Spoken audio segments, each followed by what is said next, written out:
All right, good evening, everyone. Thanks for joining us today. Founders Battle and our partner Tech Natives today is very proud to welcome Keith Gunura from Noonee to our virtual talk today. Keith is one of the leaders in the field of robotics, and his project Noonee, which is an interesting play on the word new and knee, is all about innovation in wearable ergonomic leg devices. So I'm looking forward to hearing about that and about the field of robotics and innovation, bringing research projects to market in general. Welcome, Keith. Thanks for being here. Over to you. All right, thanks for having me, and welcome to everybody else, and good evening. I hope it's evening that way. As you've been told, my name is Keith, and I'm one of the co-founders of Noonee, which is a startup from ETH Zurich. It's from the Bio-Inspired Robotics Lab. So, sort of like a brief history on Noonee itself. We had a cool idea that we wanted a chair that was sort of wearable, because one of the problems we saw was that, when you're standing in a tram, a train, or a museum, sometimes the first thing you think about is, I want to wear a chair. But then our lab in itself, being Bio-Inspired Robotics Lab, we had been investigating multimodal actuators, which could both implement passive state, active state, and rigid state. So we decided to sort of see how we could make that application fit, sort of the research fit this application. And then if you look at the proof of concept there, we had this device, a prototype, which we made and patented in relatively in August earlier this year. And apart from that, then we had the concept idea where we should put this application, so to speak, into the market, into the real world. So what I'm going to do today is, there's a lot of stuff in robotics and a lot of stuff on the innovation on that, but I was going to sort of tell you the story in a very interesting way, so to speak, because this is how I experienced the development of our product from research to product itself. So essentially the overview is here. You've got the one, you've got Morpheus, you've got Agent Smith, you've got the operator, you've got Zion, and for some of you who know the Matrix, you pretty much can tell the story here. You've got the pedal, and then you've got everything else. So what I mean by the one is basically you've got your idea, which could be also you. And one of the challenges we faced was that, we spent so much money making a device. It's so expensive. It's been years of research for this device, but how can you commercialize such a device? You need to have you have to sort of understand which direction you're going into for that part. So from this aspect, you have to make the commitment for this, because most research, mostly I think majority of it ends up on the shelf like every other sort of high-tech research, because it's too expensive to commercialize, and it's really hard to get into the real world. So you either have to follow one or the other. One of the things I've learned is that, you have to, if you leave the lab, don't cut off the connection with the lab, because you need the lab for the research part of it, because they can continue the research of other applications and other technologies while you focus purely on the innovation and the application for the users. So this is what I mean when I say the Morpheus of it. So he's telling you, get the red pill or the blue pill. One of those leads you to the right way, or whichever you want to stay into. And I'm pretty sure most of you have, are decided to, make the commitment to go into the real world. So by this, you're going to run into a lot of Agent Smiths. This is the gap. There's a lot of people there that are not comfortable in this field of robotic technology. There's a lot of research going on in this field, basically to sort of called social robotics, trying to get people accustomed to having robots within the society. And you get a lot of objective analysis. You got people say they feel as if this thing could attack me at any point, and it's not human. I prefer human interaction. I prefer this. So you got this one chunk of psychological effect for the market, and then you've got the other chunk where you got people who already are dominating the market, telling you that it's going to be tough to get into that. So this is the gap you're going to have. This is, I believe, is like the first challenge I think most of you have either already faced or are going to face. And all I say is just you need to plow on. So one of the things is usually to ask you, so what makes you so special? Because there's a lot of startups that come out from universities or research institutes, and usually they come up with something super radical, you've come up with the hovercraftic jet lag snowboard or something, right? And how much does it cost to manufacture? You know, cost of production is usually the thing that challenges every researcher who's just got into the market. So in this aspect, you sort of need the operator.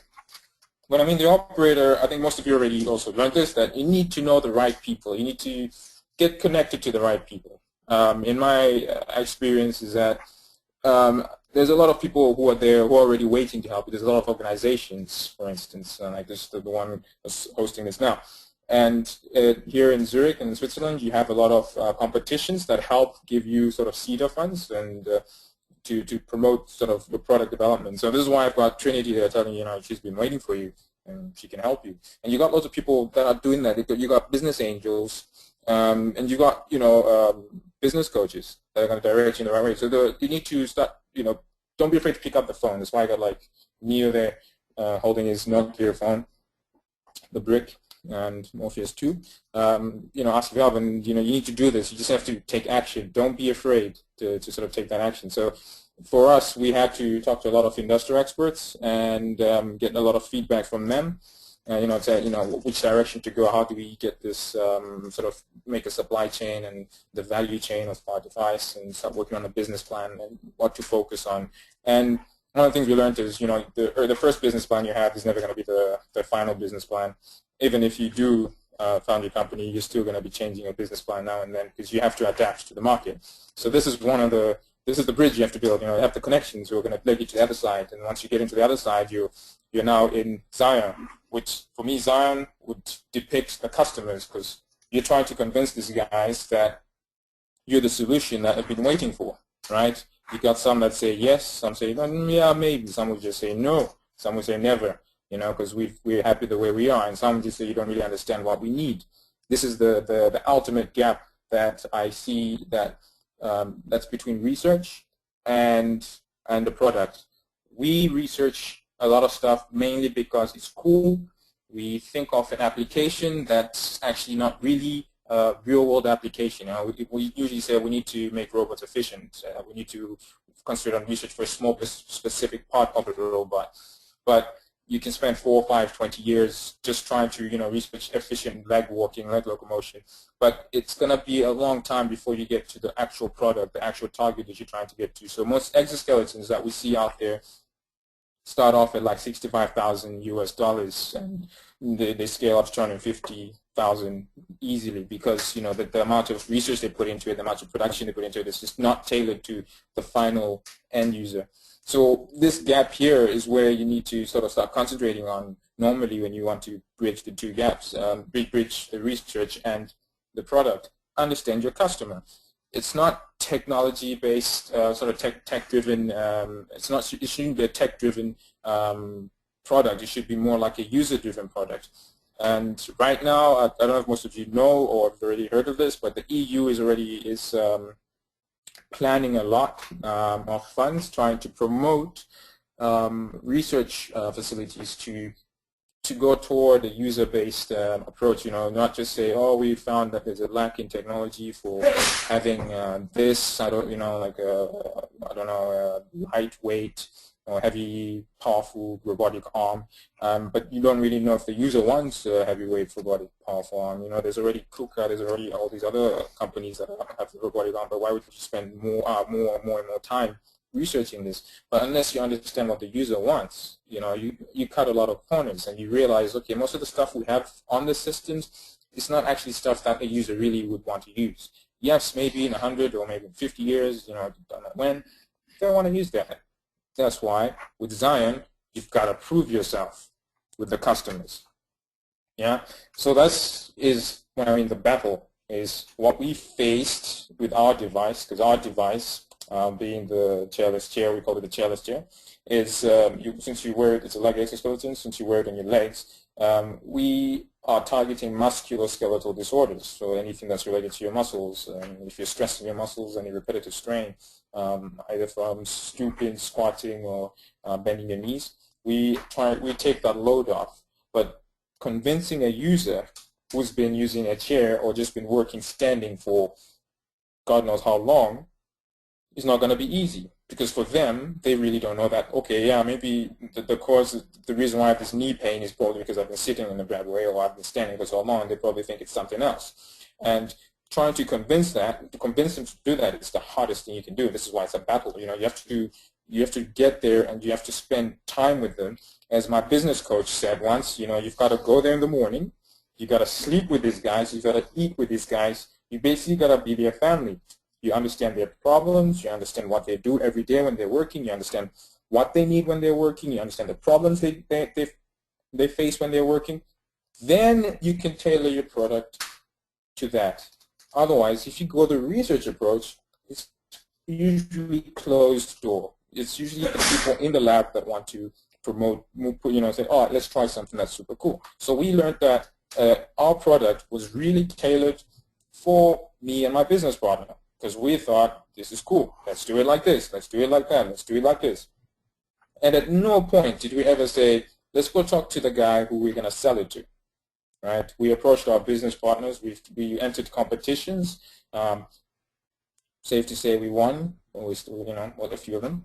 And in these competitions, a lot of things they asked us was, so what did the customers say when you approached them with your prototype?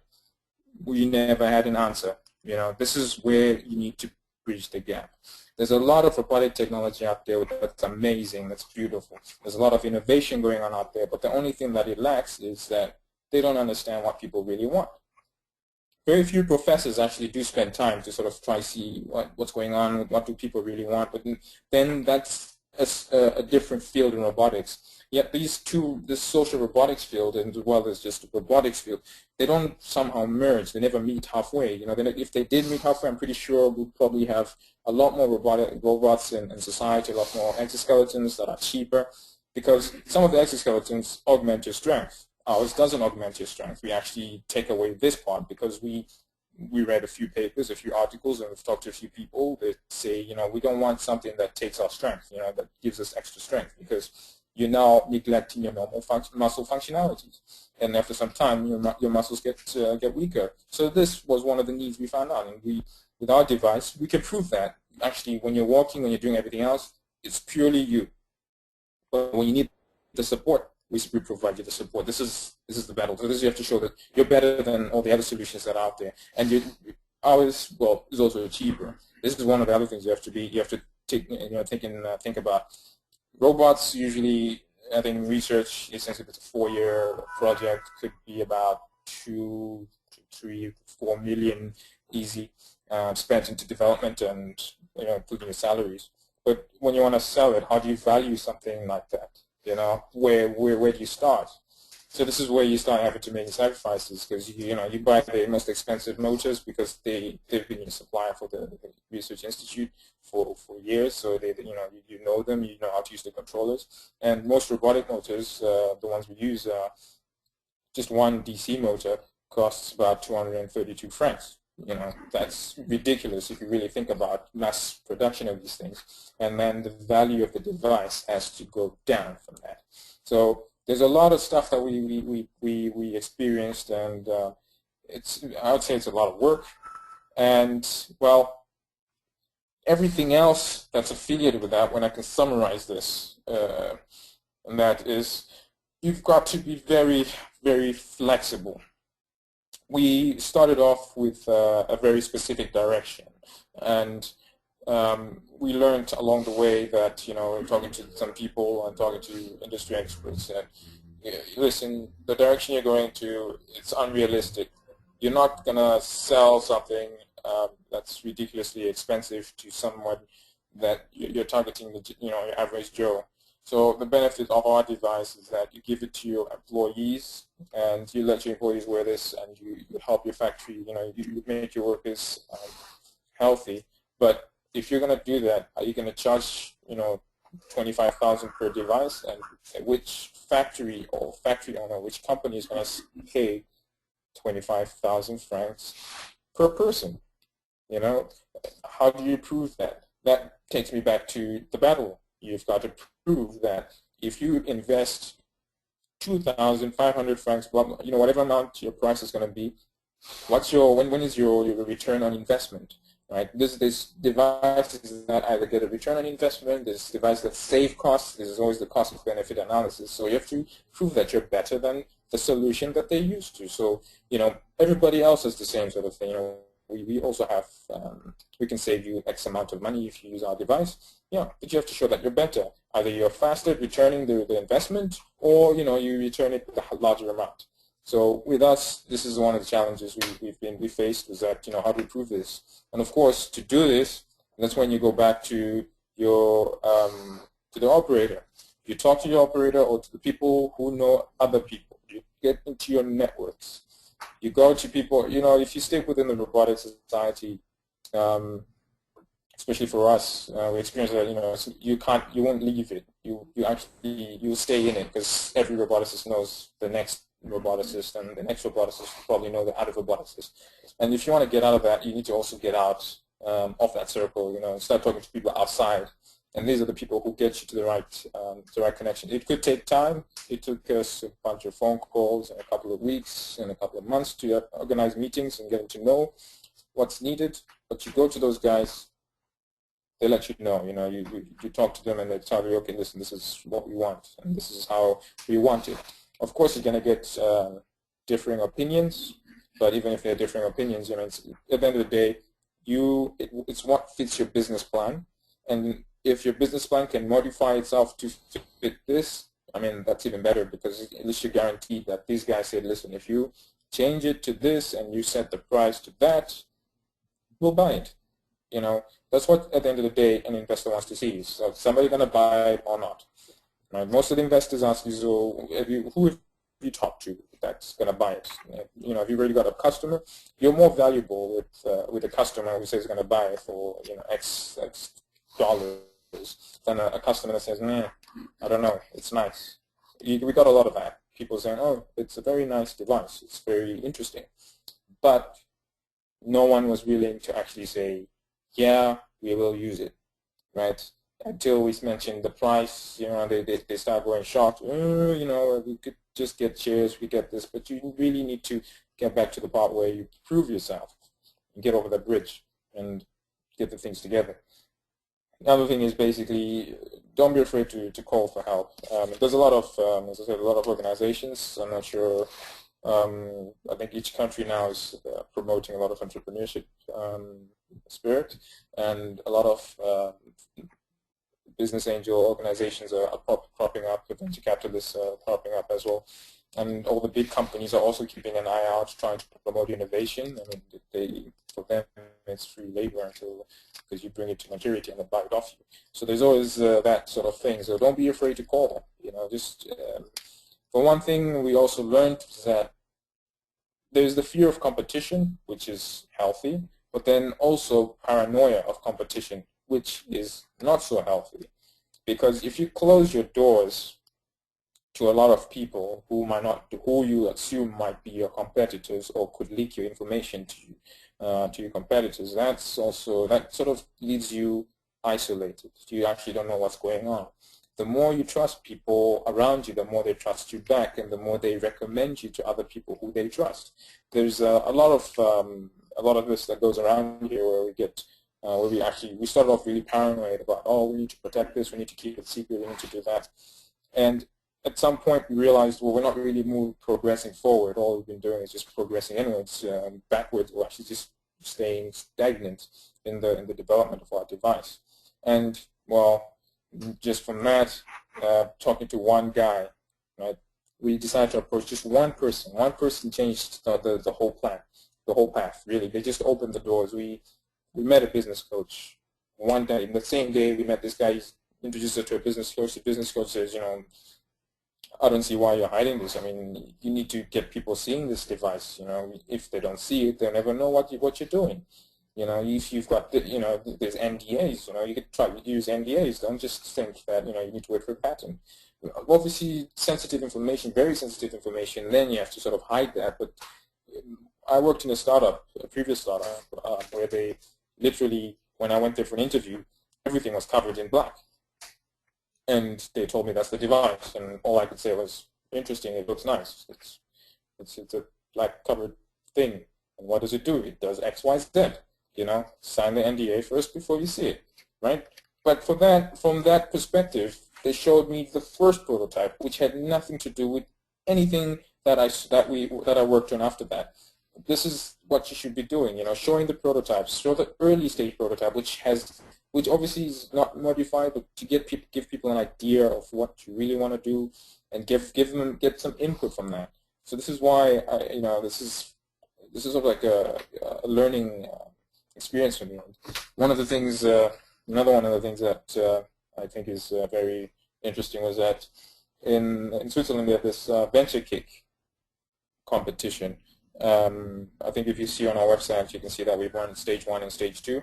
So every time you win these competitions, you give a presentation. So the first one is like a 10-minute presentation, business pitch in front of a panel of like 7 to 12 people, varying from business angels to investors to people, experts in industry, med tech and everything. And you get like loads of interesting questions from these guys, and you get a lot of problems. Like they point out you're missing this, you need to work on that, or they ask you something you never really thought of.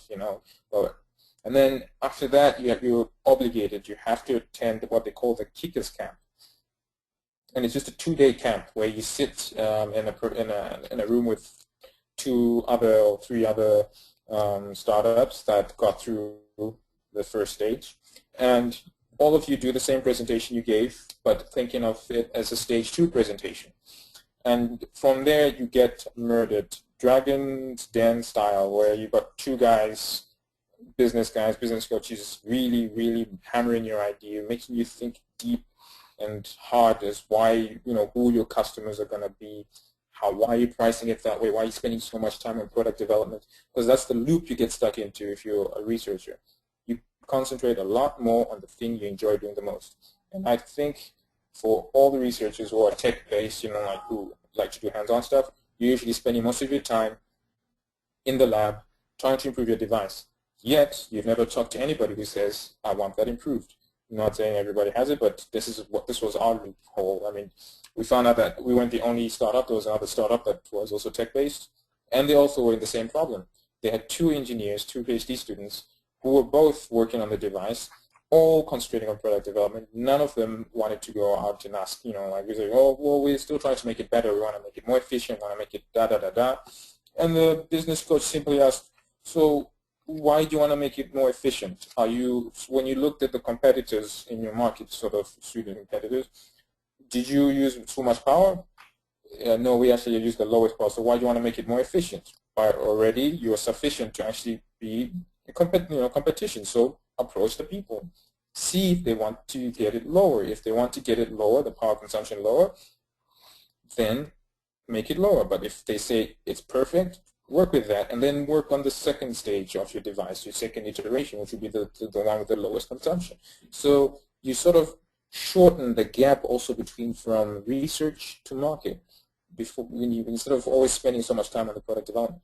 So this is, I think now just talking more on what's happening and what happened. So the story here, basically, on the whole using the whole matrix thing, is that, I mean, that's how I felt, and that's how me and my colleague actually felt, is that we had to go through all this iteration, get trained.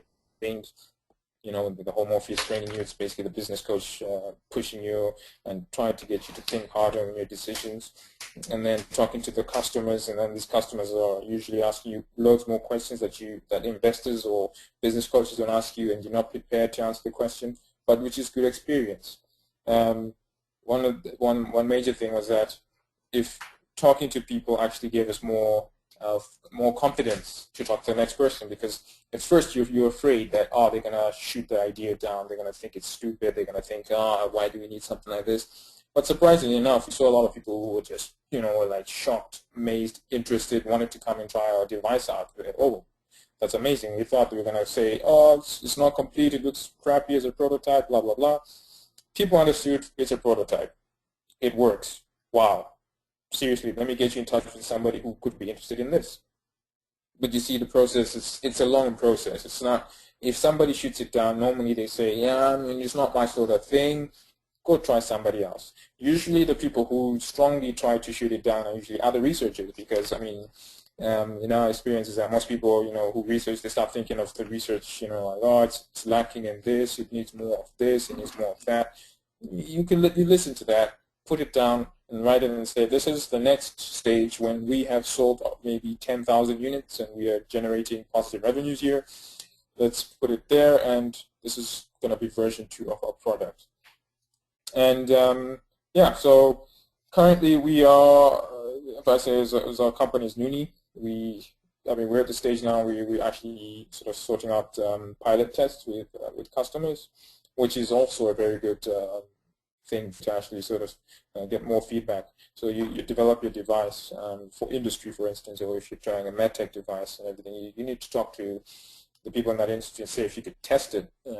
Here they've a thing called the CTI project. It's in German. I don't know what to say about it, but it's a Commission for Technology and Innovation. And you apply for this, you get money for it, and with the money you can, well, the criteria are you get an industrial partner and a research partner. You can get as many of both, and you apply saying that we need money to try our device in industry, and we don't have the money to sort of fund it, so we need the government's help for that, and they give it to you. No strings attached. The only thing is, obviously, the government hopes that your company succeeds, then you increase employment and stuff. So I think, if you look around, you're gonna find something like this, some sort of grant and some sort of competition that's gonna give you X dollars, or you can even get most of the pilot customers paying for the development. You need finding organizations. So our device being an ergonomic and a health sort of health device, we talked to the health insurances here in Switzerland, and some of them are super excited by it. But of course, they told us we need to bring more sort of preliminary physiological effects results and sort of show that it actually has a physiological benefit to the user who's going to be using it. So that's one thing we start pushing to work on. I mean, that will be a different market altogether, but it's always never too early to sort of see what you need to do and plan ahead of that. So it was pretty fascinating because we didn't think about it, that you actually have to do these tests. And we just thought, well, it's obvious for us, but for them it's not so obvious. So we're running a few tests also on the side, so like lab tests where we get the clinical trials, and the pilot test where we're going to test it in a manufacturing facility where the people, maybe one manufacturing assembly line, is going to be wearing our device. And we see sort of we developed our hypotheses of what the device can do, and then we validate those hypotheses. And then with that data, it's going to be easier to approach the investors and the extra customers, the other customers you're going to have to show, and you need to have a good track record.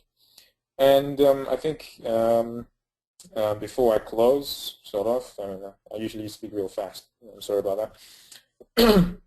One of the things that was sort of I could say is a key message is I was saying, it's never too early to show somebody, basically, usually investors or a customer. I mean, just sign an NDA or something, just get something done. I'm pretty sure your institute or you can get a template online easily. Just read it through, find advice from a law student or something. I mean, it always works, and get a two-way either NDA. But you need to, if you want to show that you're reliable or you can deliver, usually the best thing is to show an early prototype. When you're at an early stage, you know which direction you want to go, but you show it to an investor and say, or whoever who you want to show it to, and say, listen, this is our prototype. What do you think? Does it work? Would you buy it? And the person will say, yeah, well, I'm not so sure about it, but it looks, I like the idea. I like that. I'll let you know. If the guy goes away, you spend a month or two making it better, making it look well, nicer. You well, basically function, making it function. Let's put it that way. You bring the guy back, say, listen, we still have this idea, but you'd be surprised what it can do now. He comes back, he's going to see a track record, and he's going to see that, okay, wait, these guys are not joking. They're actually still working on this thing. It wasn't just, they're trying to see if it can be done. So you show them this device. They've seen, oh, wait, the last time I saw it, it was all rags and duct tape. Now it's actually screws, nuts, and bolts. It's looking good. you start building this sort of like a trustworthy kind of guy. This guy is reliable. If he says he's gonna make something in 2 months or whatever, he's probably gonna do it. If you keep this cycle going, you build a good repo, and you actually get good contacts. You build a good relationship with investors and business coaches. If you don't show growth in terms of your idea or your prototype as well, it doesn't give you a good image, because if you 1 year you still have the same prototype, yet you claim you've been talking to customers and they're giving you feedback, you sort of start, they start saying, well, I don't know if I give you my 500,000 or my 1 million, whatever, if you're lucky enough to get like one of those guys investing $1 million in you, if you're going to put it to good use, and if I'm going to get anything back from it, it might be a bad investment. So you need to always work thinking about this in that aspect. And always the big sacrifice for me, since being a CEO. CEO is a lot of paperwork, a lot of negotiations, a lot of talking, a lot of meetings. And my background has been hands-on product development, device embedding, programming, and everything.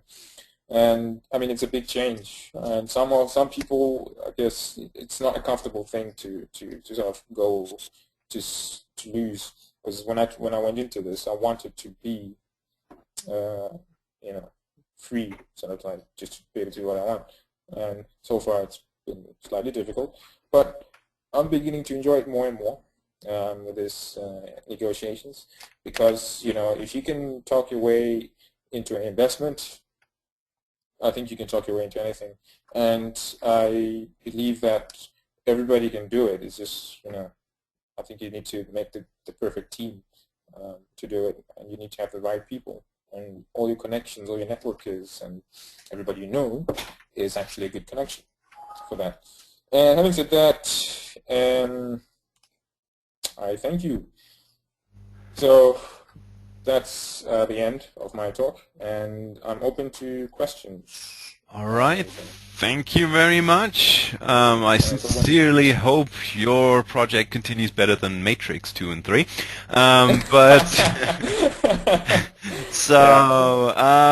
the attendees, if you have any questions, as always, please post them in the chat and we'll ask them, or if you'd like to raise your hand, you can talk directly. Maybe while we wait for the first question, Keith, so did I understand right? The Noonee product itself, it's not like it doesn't give you more strength or give you more abilities. It's kind of a chair-like device. Could you talk about what the product itself is a bit more?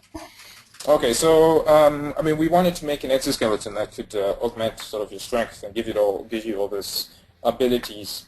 And we did a bit of studies. I mean, I did a lot of literature review, mainly on the psychology between why most of these things haven't been implemented.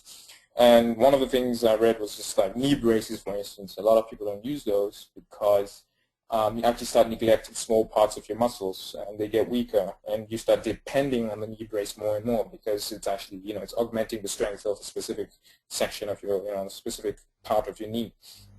So we thought, if we don't want to be affiliated with that. We don't want to just go and say, listen, this thing is going to always carry your weight for you, so you don't have to use your muscles to carry your weight when you're walking, when you're doing all these things.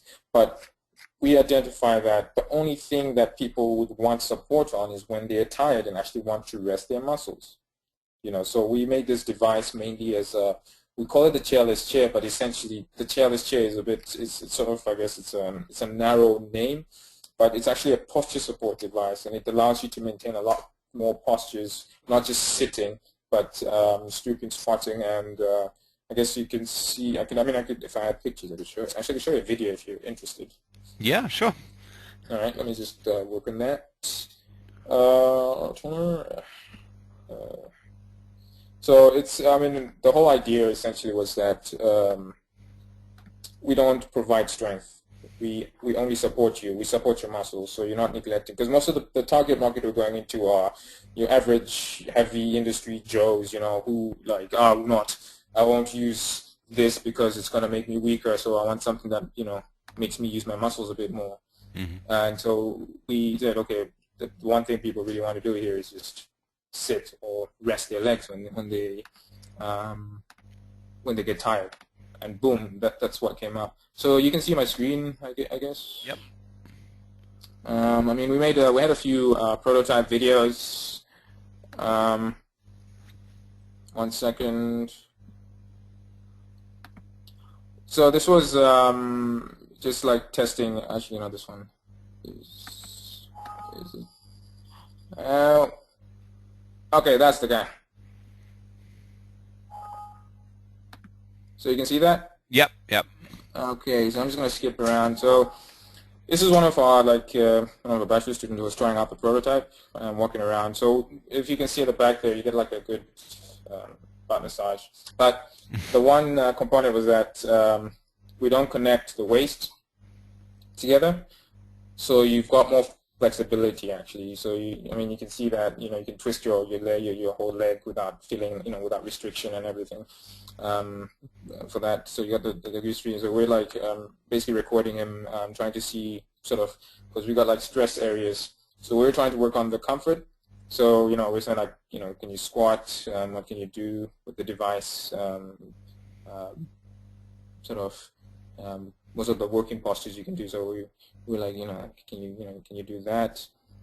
You know what I mean? So in this place, so if you engage the system if you're working in a place where you really need to sort of squat all the time, or because you don't have a chair or anything to support you, this thing engages in a specific area, and then it supports your muscles during that period. Musculoskeletal disorders themselves usually occur due to strenuous positions, and most of these occur in the manufacturing industry because most of these guys have to work in a weird posture, like stooped over or kneeling a lot without any support or any chairs for that. So this is why we called it a chairless chair. I mean, the first idea was that we went a wearable chair, but then we realized there's a lot more potential in that, and lots of people did mention, started saying, well, it actually looks like I can use it for this, I can use it for that, I can use it for working in the garden, for instance, I can use it when I'm doing fixing an engine or whatever. So we hadn't really thought of that. We just thought of, I don't like standing in a train. Why not just have a chair? So that's why we call it like a chair that walks with you, or the support that walks with you. That's not we didn't come up with that, but somebody else did. Okay, Yeah. cool. So, so you were saying that you're in the pilot stage at the moment, and I guess you have like an advanced prototype that you've developed in Switzerland or with partners, and like a small scale number of prototypes ready. Is that right? Yeah. Yeah. Yeah.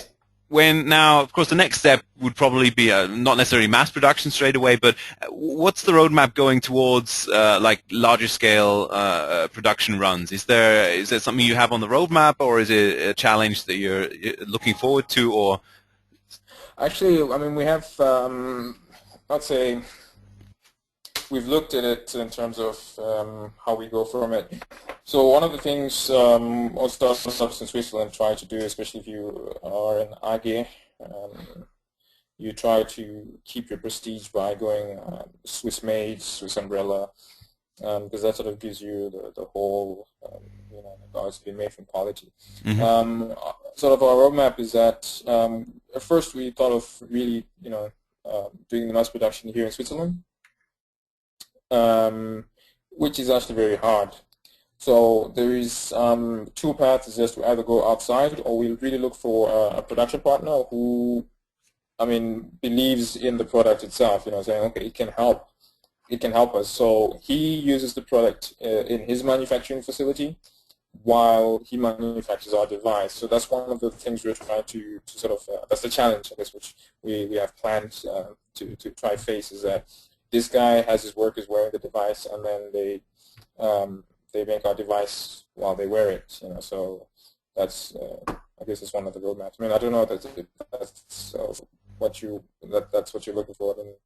Yeah, just I mean the question with I mean at the moment we're seeing like the hardware startups being hyped, and there's a lot of people coming into this field either from like research background and they have hardware prototypes, but getting to the next step where they need to mass produce this is always difficult. It's always they're looking towards China. There's nobody in Shenzhen that they can talk to, or there's too many, and you know it's quality issues that you have to fight with, Yeah, and exactly, exactly. yeah. And it's like, So, I mean, I can actually answer that one. For us, our design basically, as I said, I mean, the first product we had was super complicated, super complex. I mean, I can tell you the sort of the manufacturing price for just one leg for one person, and basically just this one part was going to cost about 6 to 7 thousand just to manufacture. And then, I mean, we really look for a very simple solution to basically give you the same thing, but without the complex functionality. So the challenge in itself is basically just identifying the manufacturers themselves. As long as you make it low cost to produce, I think that's if you really concentrate on that. But I mean, most of the tech, most of these devices that you have in the industry, usually if they're really high tech, you know, and then it gets harder. For us, we're starting off with the low tech, sort of to introduce it to the market, showing the sort of the benefits of the device, and then the roadmap is that at the first 2 years we're showing, you know, we've got the low end device, and then we push it up to the high tech, high end device, which basically once people are comfortable with the device, they can, you know, they say, okay, wait, we can do that. So the mass manufacturing part would be I mean, not looking at China per se. I mean, we've mentioned it a couple of times, but we are. I think by the time we really decide to do mass manufacturing, most of the components that we have right now that are expensive, I think would have gone down in price. I mean, it's mainly the motors that. I think the thing that costs the most here is just the motor. Everything else is pretty. It's relatively cheap to manufacture within Switzerland. And mhm. yeah, that's our strategy anyway. Okay. All We, right. So no questions yet. Anybody wants to post, please do so in the chat. Otherwise, I'll continue with another question. So now a lot of the aspects about developing the business, like sorry, the product, actually talking to the customer and so on, apply to hardware and software. It's I mean, it's pretty much yeah. certain aspects are the same. What would you see is the most difficult thing, or rather, what kind of skills do you need if you're going towards a more hardware-based startup, hardware-based product that you're doing? Is there, because a lot of people, even in the battle, will have a more of a software background, but there's what are the specific skills that you need to bring with you if you go into that area? I think one of the skills you really need to go in with you is like communication, being able to charm the person you're talking to.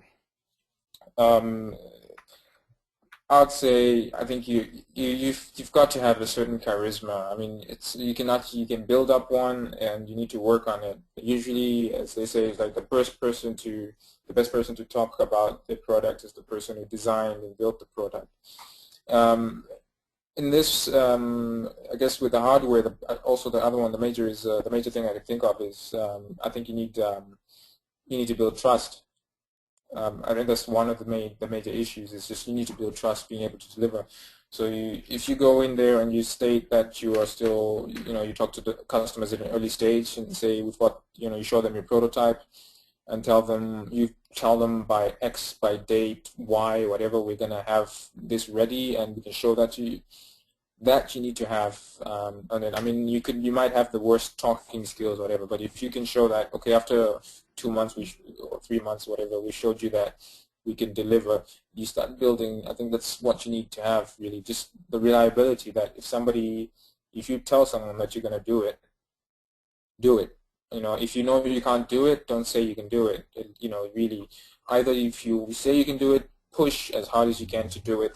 And if you know you're going to miss the deadline as well, just tell them that, listen, we've just run into a few hiccups, we're going to miss the deadline. But always try to, when you go there, just make sure you're confident and know your device and that you're going to, when you say what you want to say, you can, you know, just do it like that. Mm-hmm, mm-hmm. Mm-hmm.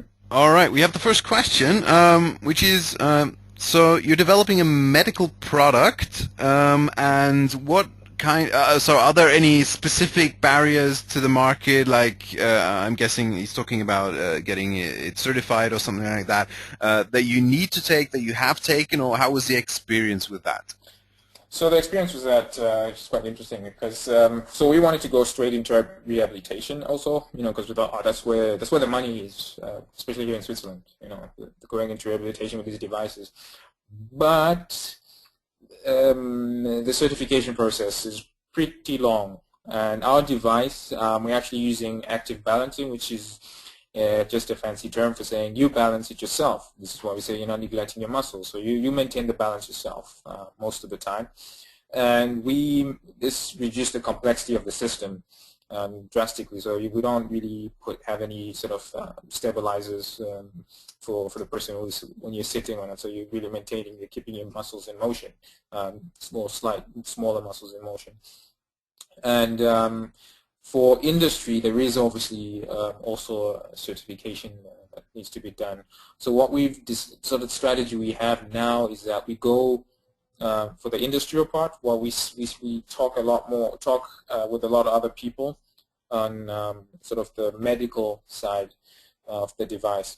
So a tip is that we got is that it's good to talk about it with the guys in the medical field, but it's harder to sort of push into that one.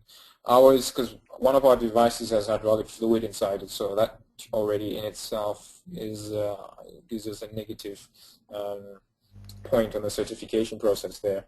But in industry, of course, that doesn't matter. So we went for the easier approach, where we just let's go for the place where the certification process is not so difficult. I mean, you've got to approve a few things in that.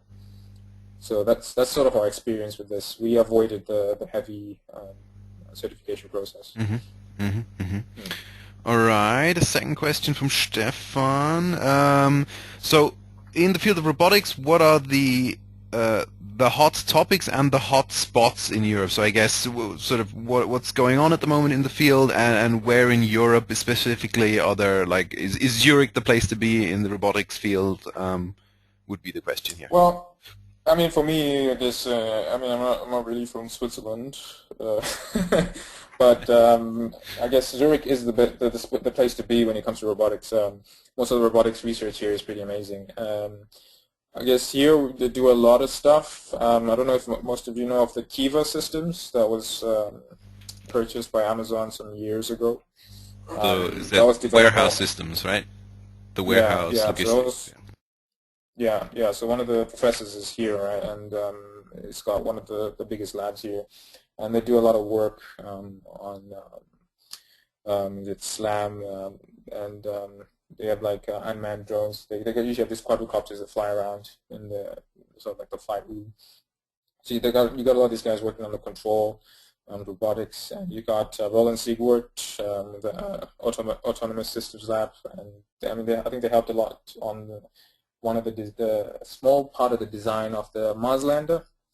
I think most of it was, well, not most of it, but part of it was designed here. So that's sort of something they like to boast about.